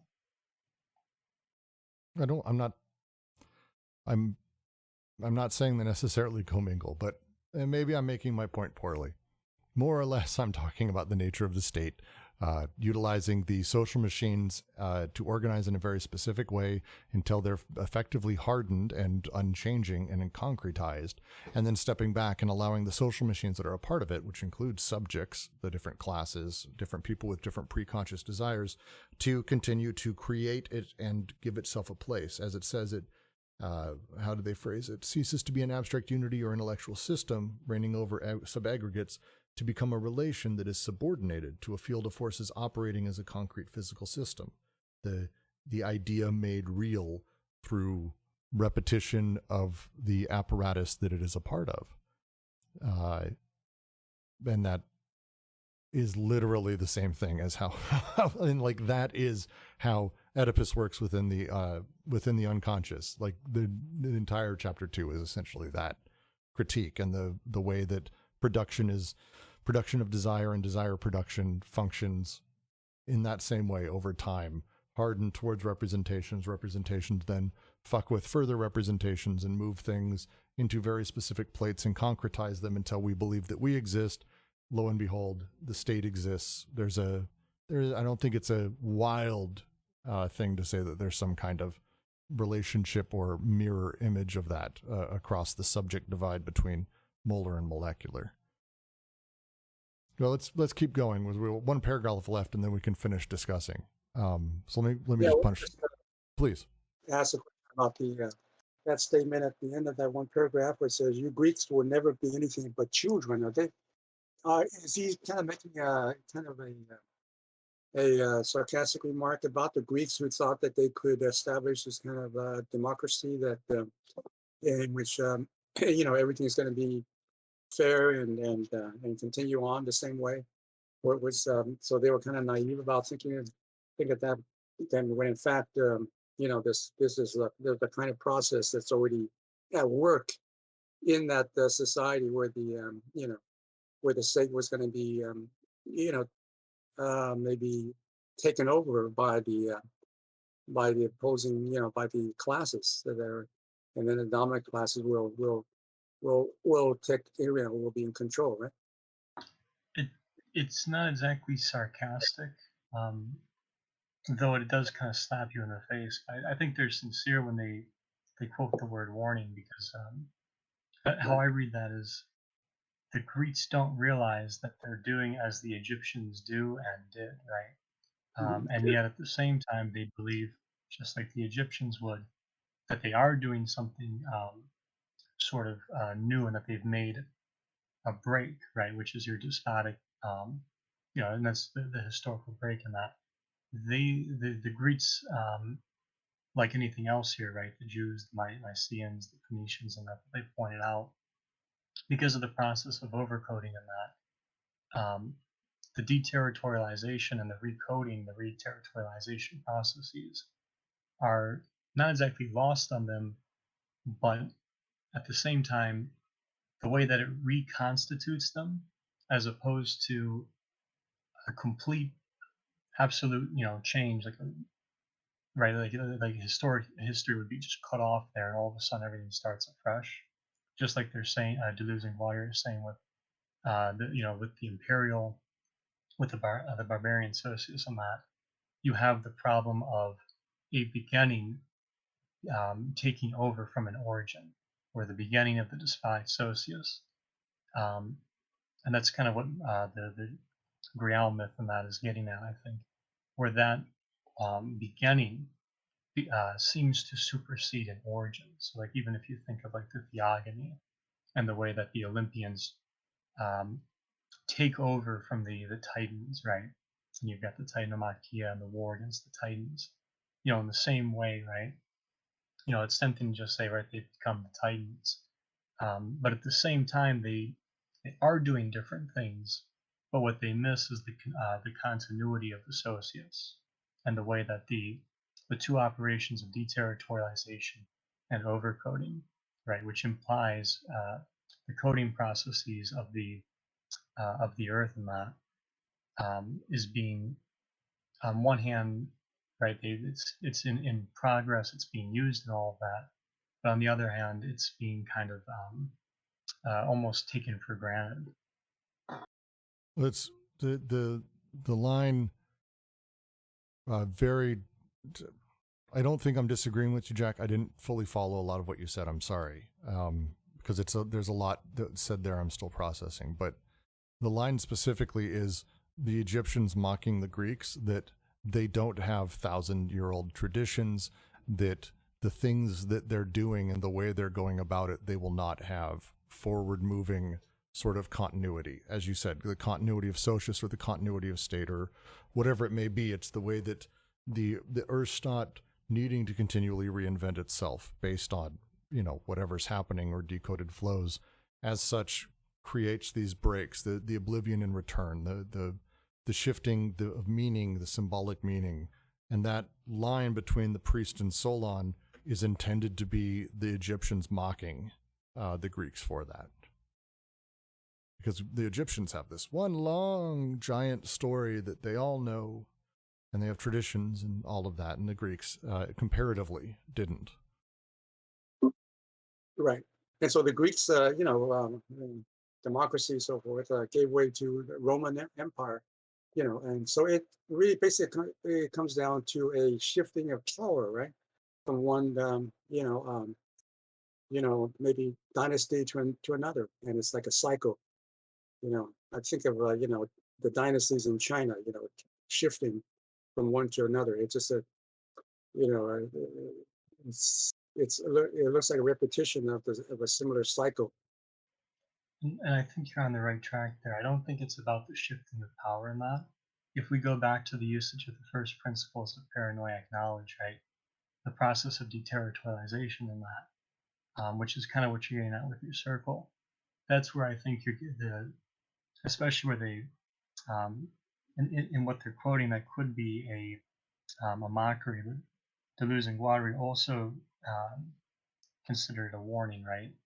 Which is that in this process of establishing a new alliance, one only reaffirms the first principles of paranoiac knowledge that make um, that make the former new alliance and the continuation of a new alliance possible, right?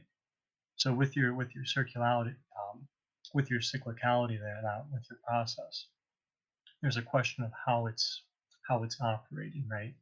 And one of the critical ways it's operating is through this first principle of paranoid knowledge that is providing a continuity through the Urstaat, right?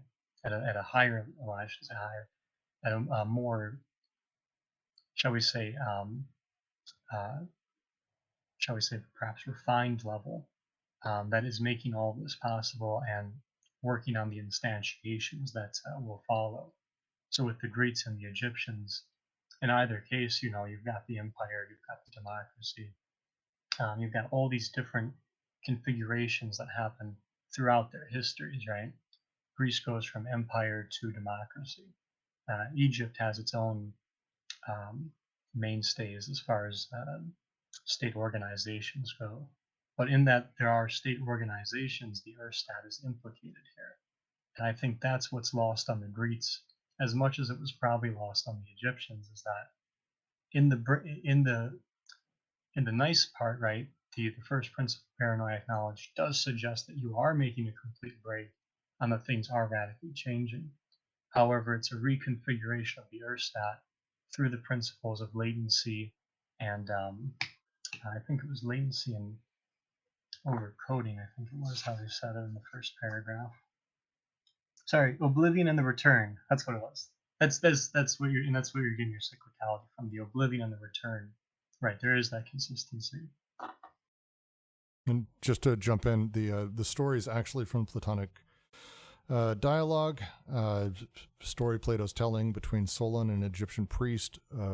Solon visits in Egypt, and they asked him, "Oh, please tell us about blah blah blah, the history." And the quote is, just to read straight away, he made the discovery that neither he, Solon, or any other Hellene knew anything worth mentioning about times of old. On one occasion, wishing to draw them on to speak of antiquity, he began to tell about the most ancient things in our part of the world, the Phoroneus, who is called the first man, and about Niobe, and after the deluge, and the survival of Deucalion and Pyrrha. And he traced the genealogy of their descendants, and reckoning up the dates, tried to compute how many years ago the events of which he was speaking happened. Thereupon one of the priests, who was of a very great age, said, "O Solon, Solon, you Hellenes are never anything but children. There is not an old man among you." Solon asked him what he meant. "I mean to say that in mind you are all young. There is no old opinion handed down among you by ancient tradition, nor any science which is hoary with age." Just to sort of expand on that, because it just follows what Jack was saying. I believe it does. Jack, does it? Yeah, I mean they're right. So you have this fascination at one point in history of trying to find a unified religion in a sense, right? It's kind of the same thing here with the state, where you have all these different instantiations of the state as a category, which is made possible by the Urstaat, insofar as it has these processes of oblivion and return. So right, it's breaking down and countering the deterritorializations of that it's actually made possible in a certain sense. And at the same time, it's dealing with the overcodings and codings that it now has to invent, excuse me. And so, right, the nice thing about that Platonic illustration is in a sense, it is wry, right? That is like a slap in the face in a certain manner of speaking. But at the same time, it does make a point that, what Solon is talking about um, is in a sense different from what's going on in Egypt and what they have there. But in another sense, is kind of the same process of its formation, right? Because it's working through the same category. It's working through the Urstaat, which is going to instantiate, just like we saw, right, from this ancestor to that, right? First we had an empire, and now we've got democracy, and democracy's not working out, so we're going to try an oligarchy, right? Those different movements, just like they happen differently in Egypt, what's consistent there is going to be the Urstaat. And as I'm pointing out here, I'm highlighting the first principles of paranoid knowledge, or the way deterritorialization and reterritorialization is actually taking place in relation to that category of state. Before anyone says anything else, I'm going to read the last paragraph so we can at least then ramble for the next half hour if we like. But isn't this tendency to concretization in the social or technical machine precisely the movement of desire? Again and again we come upon the monstrous paradox. The state is desire that passes from the head of the despot to the hearts of his subjects, and from the intellectual law to the entire physical system that disengages or liberates itself from the law. A state desire, the most fantastic machine for repression, is still desire. The subject that desires and the object of desire. Desire, such is the operation that consists in always stamping the mark of the primordial Urstaat on the new state of things, rendering it immanent to the new system insofar as possible, making it interior to the system. As for the rest, it will be a question of starting again from zero, the founding of a spiritual empire there, where forms exist under which the state can no longer function as such in a physical system. When the Christians took possession of the empire, this complementary duality reappeared between those who wanted to do everything possible to reconstruct the Urstaat from the elements they found in the immanence of the objective Roman world, and the purists, who wanted a fresh start in the wilderness, a new beginning for a new alliance, a rediscovery of the Egyptian and Syriac inspiration that would provide the impetus for a transcendent Urstaat. What strange machines those were that cropped up on the columns and tree trunks. In this sense, Christianity was able to develop a whole set of paranoiac and celibate machines, a whole string of paranoiacs and perverts who also form part of our history's horizon and people our calendar. These are two aspects of a becoming of the state, its internalization in a field of increasingly decoded social forces, forming a physical system, its spiritualization in a supra-terrestrial field that increasingly overcodes, forming a metaphysical system. The infinite debt must become internalized at the same time as it becomes spiritualized. The hour of bad conscience draws nigh. It will also be the hour of the greatest cynicism, that repressed cruelty of the animal man made inward and scared back into himself, the creature imprisoned in the state so as to be tamed. To read the last footnote of this, which I'm going to do very quickly, which is a footnote that covered the ones that people are calendar. In this regard, Jacques Lasserre has called attention to the figures and the moments of Christian asceticism, Egypt, Palestine, and Syria, starting with the 3rd century. First come gentle paranoiacs who install themselves close to a village, then withdraw into the desert, where they invent astonishing ascetic machines, expressing their struggle against the old alliances and filiations, the St. Anthony stage. Next, communities of disciples are formed, with a military discipline where the monk reconstructs around him in the forms of ascetic and collective constraints, the aggressive universe of the old persecutions, or the St. Pachomius stage. And finally, the return to the city of the village, armed groups of perverts who assign themselves the task of struggling against the dying paganism, the Schnaudi stage. More generally, concerning the monastery's relationship with the city, see Lewis Mumford, who talks about an elaboration of a new form of urban structuration in terms of monasteries. That's the end of the footnote. Comments, notes on the last paragraph, and then we can dive into the larger thing.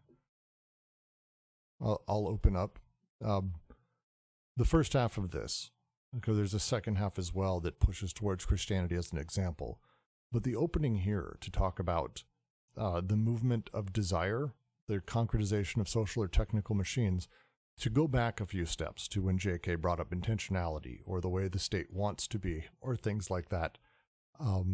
It seems they're saying something very similar, perhaps not directly with intentionality as though it were conscious, but it's, again, to talk about the movement of desire, the pressures, the way things push, very much they say here, the state is desire that passes from the head of the despot to the hearts of his subjects, the intellectual law to the entire physical system that disengages or liberates itself from the law. A state desire, the most fantastic machine for repression, is still desire, the subject that desires and the object of desire. Right. And then it does get an intention in that, but the move I see there is that by reaffirming that this is a question of desire, right? They're taking it out of a rational question, right? Where this is like, why do people intend? I guess in a nutshell, why do people intend despotism? Here it's more, how does desire function to produce? Well, in its production and its producing of despotism, right? So on one hand, the unconscious doesn't produce the paralogisms, and right, the paralogisms act back on the unconscious and affect production. But yes, I agree with you. It does move it back into, or it does remind us that even though we're dealing with the abstract, the mind or the heart, but more especially the mind and the abstract and signification, it is still a problem and question of desire. Well, it makes me wonder, again, when we talk about the functioning or the actual functioning of this, and why I keep going back to Oedipus as an allegory, sort of a mirrored anti-allegory, or that the state is an anti-Oedipus.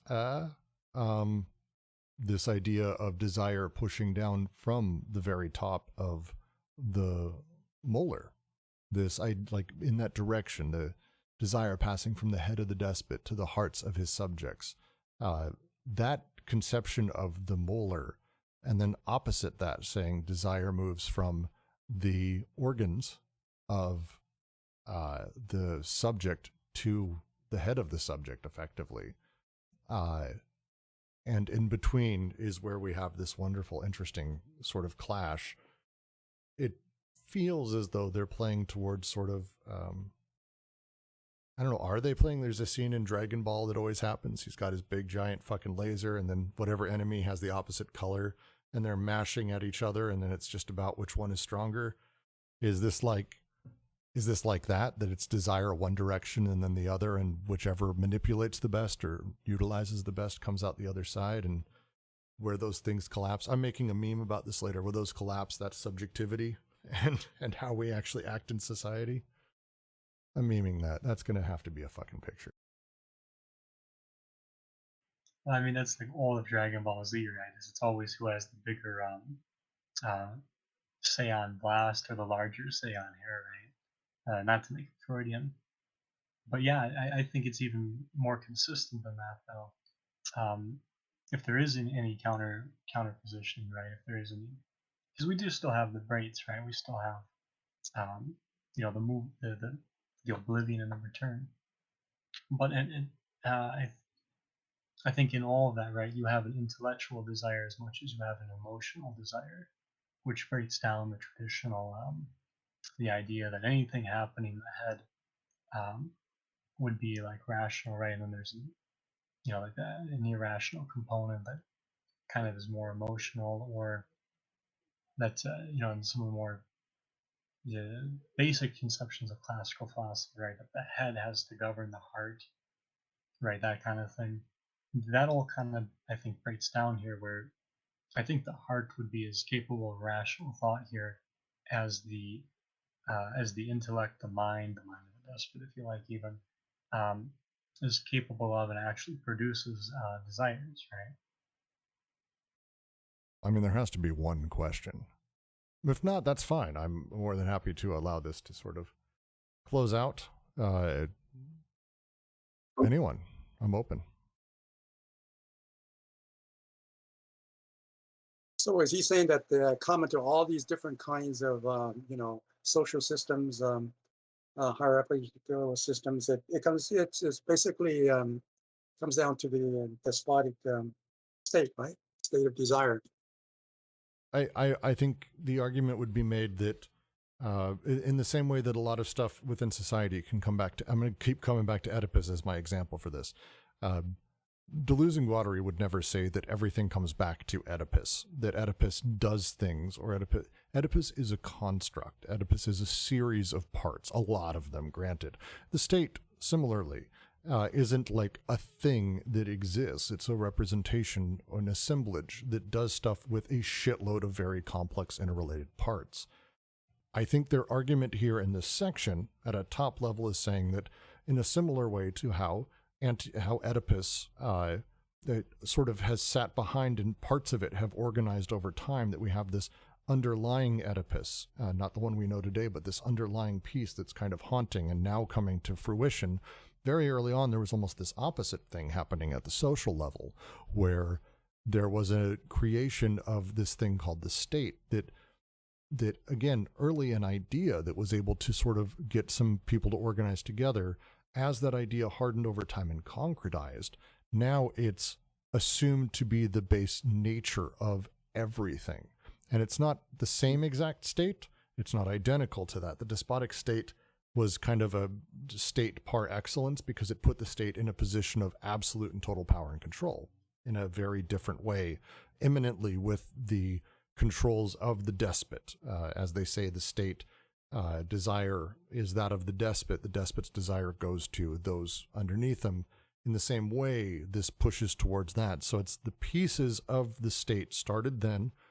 Underlying all of it has been this thing that's been haunting. And now we've gotten to the point where we're at with capital. But underneath it all are all the pieces of this this total state, this totalizing state that is continuous. I think, does that make sense? Yeah. So the just like Oedipus is a product of the social order, which is this despotic state of desire. Oedipus, is somehow becomes part of that, right? And he himself becomes a despot, and realizes the kind of but the despotic state continues even after his fall. But yeah. So throughout all these different changes of different types of social systems, there is a kind of the primary flow or structure is a kind of this despotic state, right? With its desires that codes everything. Two things there. Oedipus comes with the primitive, right? To your question of like, how does Oedipus kind of get here? It comes with the primitive, right? But it changes, right? In the primitive, we have a different configuration of representation and its repression, right? We've got, for instance, the aunt and the uncle are implicated, whereas with the despotic, I think we're starting to kind of shift away from that, though we're not quite at the nuclear family yet either. It'll be more like, I think, the question of the despot's family, or the family that's implicated in that, right? Because we have to deal with the Urstaat here. As to the second one, or as to the second point, insofar as we're talking about the despotic socius, yes, we are talking about despotic configuration. Yes, you made it. See, that's what I mean, though. It's always who has the bigger blast. Anyways, or the bigger hair. Insofar as we're talking about the socius, yes, we're talking about different configurations of the state that the Urstaat makes possible. But that will be different from the way the primitive engages, borrow your term, social formations, right? And the way that capital, especially in its relationship to the Urstaat, how social formations will be possible there. So the Urstaat is the model. He says the primordial model. For these, it's the eternal model of everything the state wants to be and desires. So it's the eternal model for all these different forms of of society, different forms, different kinds of states. You know, democracies, even capitalism, feudalism, and so forth. The Urstaat is the model for all these different types of states, right? It does feel like it, that it is the concretized form of the different forms of socius and the instantiations of it. And in the same sense, there's no state that has ever been the despot, or we don't live in capital land, I guess, like obviously. So there's these instantiations, and as they take place, in the same way that no one is Oedipal, everyone is Jack or Brooks or JK or Misha. Like, we have the names and we have the setup and the way that it's organized and what we call it. And this is the concretized version of, or the way that these things sort of get organized as a continuous process of essentially subordination. I guess I'd say yes, with one caveat, which is that the primitive didn't necessarily have these kind of state configurations, although as they point out here, there's a caveat to my caveat, which is that since the Urstaat is the point of departure and the horizon, right, it's a mutually constituting limit for this break and its instantiation, and later it's going to be swept up in the next break, right? It seems like it's very difficult to work out things in the primitive without at the same time having to deal with at least trying to bracket out the despotic, right? Well, just like you said, Oedipus was started out as a primitive, right? But his destiny was to become, who he was fated to be, right? So he eventually, participates in that social order, the symbolic order of the state, and um, lives out his destiny. Yeah, I mean, I agree. Certainly, the Oedipus is augmented and despotic, right? It takes on, and this is in part because of the way that the alliances and affiliations are. That one make Oedipus possible in the primitive, and the way that non-coded flows will also make Oedipus possible. And the way that that carries over into despotic and actually augments it, where Oedipus begins to actually develop, right? I think they even call it like a germ, right? You almost have this imagery of Oedipus as a germ, um, you know, reproducing, right? But also kind of like a delta variant, if you like, or the way that a disease today becomes like a more than a disease tomorrow, perhaps a virus, if you like. Oh, Roger Baroon. Roger Baroon. We're talking about the Urstaat. Hi guys, I don't have much time, but I just came in to listen to you guys. So here's a question then, since you two, since we got you here. Thought. Urstaat as a concept operates on the molar to work against and control and moderate the desire of as they say, the despot, or the desire that's real on the molar side, in the same sort of way that we're talking about Oedipus doing so on the molecular side. The instantiations of Oedipus may change over time, parts and pieces. We now have one ridiculous form of it, but it's become concretized. Jan? Wait, this is too fast for me. You need to like slowly get me in. All right.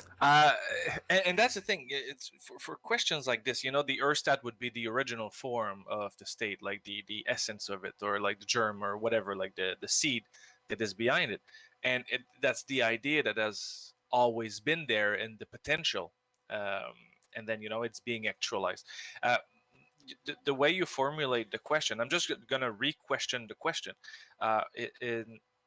In the sense that you're asking if the Urstaat is limiting the power of the sovereign in the same way that Oedipus would be inferring on desire. Not limiting power, just modifying desire and playing with representation in the same way at the molar level that the Oedipal does for the molecular. I guess if we go back to the Spinozist starting point of, original chaos, like everything is one and the same, and that it starts to be differentiating. The Urstaat as this abstract machine that is already acting as an idea on the actualization of desire, if we put it back into the context of this specific book, would probably act in the same way. But there's a progression, because it's a linear timeline, and Oedipus actually came after the idea of the Urstaat. It's already there in the potential, but the way it entered the arrangement or the assemblage, it was a bit later through agriculture, sedentarization, and everything.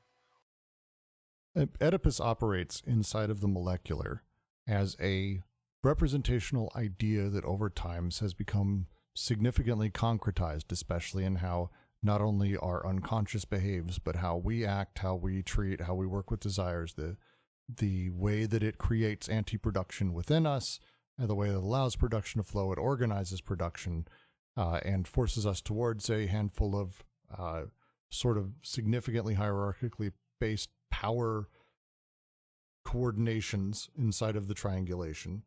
Conversely, we have the state, which over time has, ultimately had its idea and may have gone in and out of vogue at different points, but ultimately utilizes the same underlying assemblage with pieces that have been broken and picked up over time as it concretizes and pushes us towards being triangulated in a very particular way and organizing not desiring machines, but social machines, people, towards very specific goals, and ultimately having, as Oedipus does, being served by the thing that it once controlled. I feel like there's a direct allegory here between the molar and molecular and how the Urstaat operates. Maybe I'm way off. It's couldn't help getting that, especially as we read that last paragraph seems to say it pretty clearly to me, as it talks about how desire of the despot is real desire of the state is real desire. And how the state is what regulates that and all of that. As they get into the example of the Christians taking possession of the empire, the debt becoming internalized, how it operates, the internalization in a field of increasingly decoded social forces forming a physical system, its spiritualization in a supra-terrestrial field that increasingly overcodes forming a metaphysical system. That's feels towards that, at least. Maybe I'm way off, who knows. Good to have you guys here regardless. Yeah, but to make this separation between the Urstaat and Oedipus, and Jake just said, I think the question is, does the Urstaat fit the molar and Oedipus the molecular? The moment there's a state, there's already a molar there, and Oedipus, in the way it structures social relations within the family and within society, it's just not acting at the molecular level, but at the molar level as well. In the same way that the state would organize both levels, because they're always in tension together, co-producing one another. Right, but that's to say another way, and not being cheeky when I say this, because it sounds like I am. The state is in the same way that it's not a mirror, but matter and antimatter is an opposition pointing towards a thing. Oedipus and an anti-Oedipus state that pushes the opposite direction, that organizes in a very different direction, but ultimately are complementary in the way that the Oedipus, through the way it manipulates desire and controls, ultimately does have impingement upon social machines. And I'm not saying it's like a direct one-line crossover, but the actions it takes, very much Oedipus is in favor of and helps organize towards the state.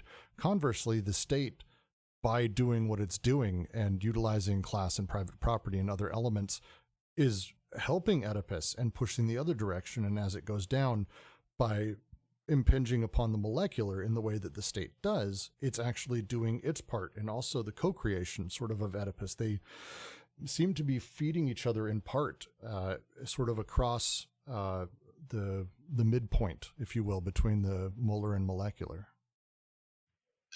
I think I'm with you that they work together, because they're both contingent upon Oedipus comes in the primitive, right? But they're both contingent upon the new alliance and extended affiliation. I think the trick is that because they're both caught up in representation and especially with Oedipus, more directly with repression, although it's different than capitalist socius, as we always have to clarify. I think the trick is that they both operate on the molar and molecular, so that you don't have necessarily a force and a counterforce, but you actually have both the Urstaat and Oedipus working with that kind of grid work of the new alliance and the extended affiliation, so that they would be both affecting the molar and the molecular with each other, which is why, like I said earlier, I think you raise a good question. What is, and this is worth diving into, right? How do the Urstaat and Oedipus commingle? How do they work together in that, right? Where do they not perhaps align directly? Like you were saying, it's not always clean cut, I'm sure. But I think that probably would be interesting to explore, is more directly how they work to affect both the molecular and the molar. I don't know if it's normal that your text keeps switching. I'm trying to read to know exactly where you are and where the question stems from, but it keeps switching from page to page. That is the only way to read Anti-Oedipus. All right, I'm going to become schizophrenic and understand everything. But I think if you go back to, from the little bits that I can read for the little seconds, when they talk about the Christians, you can try again. It's because I had another PDF open and it was doing both of them switching for some reason. I don't know why. Oh, okay. So when they say here at the end of the 221 page, stamping the mark of the primordial Urstaat on the new state of things, rendering it immanent to the new system insofar as possible, making it interior to the system. So basically, if you're taking the concept of assemblage or arrangement, the moment, the arrangement is something that prints itself, it codes in a certain manner. And the moment you enter this arrangement, you start being a part of this whole of relations. So you have the Urstaat, and then the abstract machine that is Oedipus, which organizes social relationships and taboos and everything, can be joined together into working together. If it was another type of society, it would have been another form of organization than Oedipus, as this abstract machine that creates the boundaries and creates the relation between people in society.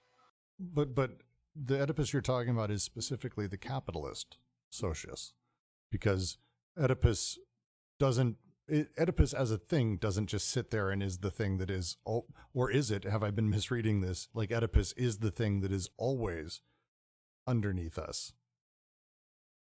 But the thing is that it only exists because it's immanent to social relationships. Social relationships are being organized because of it, and they reproduce it into an ideal form. Right. And so over time, especially let's say during the primitive and despotic, Oedipus produced in different ways, not the one that we know. And it certainly wasn't the thing that sort of drove social production in the same way we know now.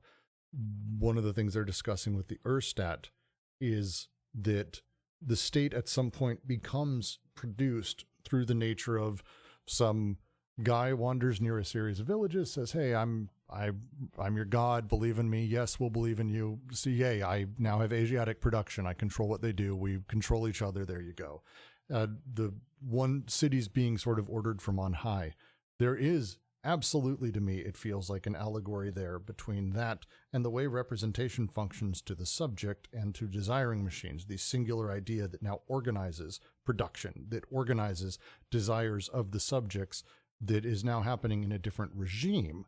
As such, this instantiation of the state at this moment, this first time that we had it, perhaps maybe Oedipus is the wrong one. Perhaps I should be going back even further and talking about even the creation of the subject as a concept, and that the I or the ego as a thing exists, which becomes the single godhead or the quasi-cause for desires underneath me. In that same way, the state has been produced long ago, shifted over time, concretized, and now basically sits in the background as the machines and parts it's made are utilized by the subjects underneath which it controls. That element, as it's produced over time, it feels like there is a great deal of allegory between it, or maybe like an anti-mirror version, and the way that Oedipus over time sort of has grown and controls my desires as a subject within me. Again, different regimes, different setups, but it feels the same. It was like Oedipus organizes me. Yes, through me, I organize society. Oedipus effectively organizes society, but we're talking about like the production of the society I live in through the subject, through Oedipalization of the subject. This process as desire gets matured out, and I'm spewing out Oedipus desires everywhere. Conversely, pushing down on me is the larger social machines that are organized in various different ways.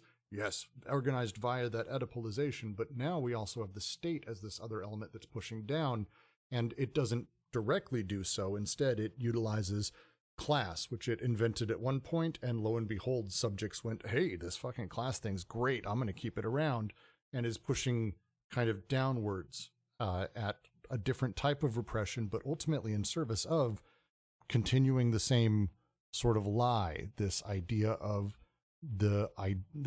ideas of representation, and how representations produce things to us that are non-immanent yet still ultimately control us.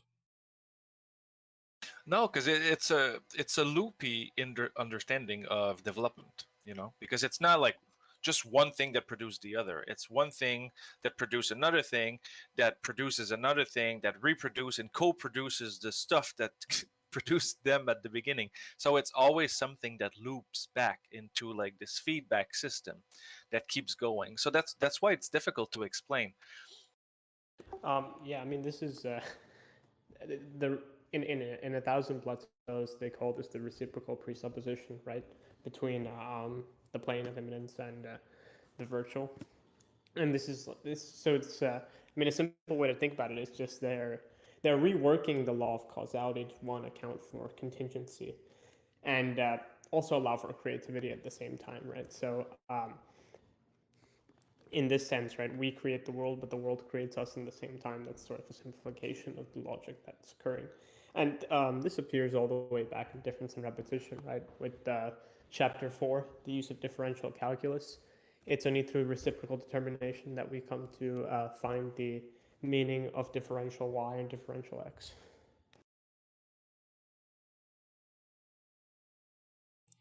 I was following till that last bit and totally agreeing with you.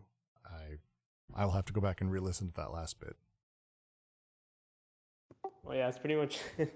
It's because Deleuze's reading of calculus is weird, right? Because he takes some influence from the modern developments in mathematics, such as René Thom, but he's also like a big believer in Leibniz's system of sticking to the infinitesimal points of the differential equation.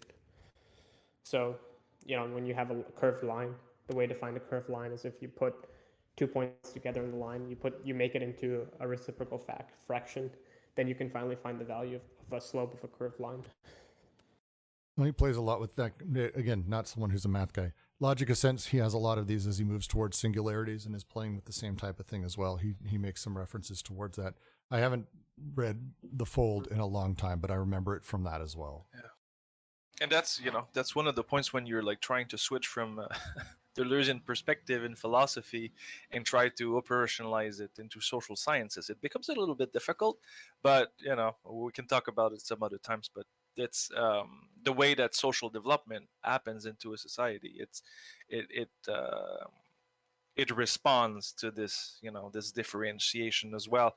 And the problem is to actually try to see how the differentiation happens and how much, is being coded and recorded within society of this moment of difference. Well, and again, I think one of the big underlying thrusts of a lot of not just Deleuze's work, but Guattari's work is this understanding of, again, when we talk about the two regimes, and it's why I keep harping on this when we come back to the state, is that like the molar isn't like some other thing. It's just the aggregates. It's the same rules kind of apply here, that this is the same stuff. The way that, hey, Marx, you talked about how production works in society. what if it was the same way in the mind? And like, but that goes the other way. As we start playing with how production works and subjectivity is produced, why would we not have the same conversation about the political subject in that at the molar? It's the rules for one go back and forth, and it becomes a really interesting discussion as we talk through how, you know, this has significant moments of, I don't know, for me, clarity, but also kind of leaps forward and having a discussion around how the state, for example, here, by divorcing it from capital, instead of saying we live in capital land, as I was joking earlier, we live in America, we live in a state, but the instantiation of it is not the same as all the other states, nor the original, but underlying it, there's this representation, this thing, this machine that's kind of been operating, and parts have fallen off and it's added parts and it's kind of hanging in the back now, but we love using it so much we don't even know that we are. And a lot of that applies to most of chapter 1 and 2. When we talk about how the unconscious works and the apparatuses we don't realize we're stuck with, the fascist within. Well, with that, I didn't realize we are still recording. Does anyone have any questions on this? Because while you're here, you've got Roger and Varun, who, sorry, Jack, I love you too, way better read on this shit than Jack or me. So if you have questions, now would be the time, and abuse them while they're here. Or ask one of the questions you had earlier and see if they give the same answer as we did. Don't worry, Roger, it's a quiet group. No one's going to ask a question. I don't think anyone's asking a question. So with that, I will end the stream, end the setup. Thank you so much for joining us. Thanks for joining us, Roger Varun. Don't run away. I'll hang out for a minute. I'm just going to end the recording and say thank you so much. We will see you next week as we move into the civilized capitalist machine.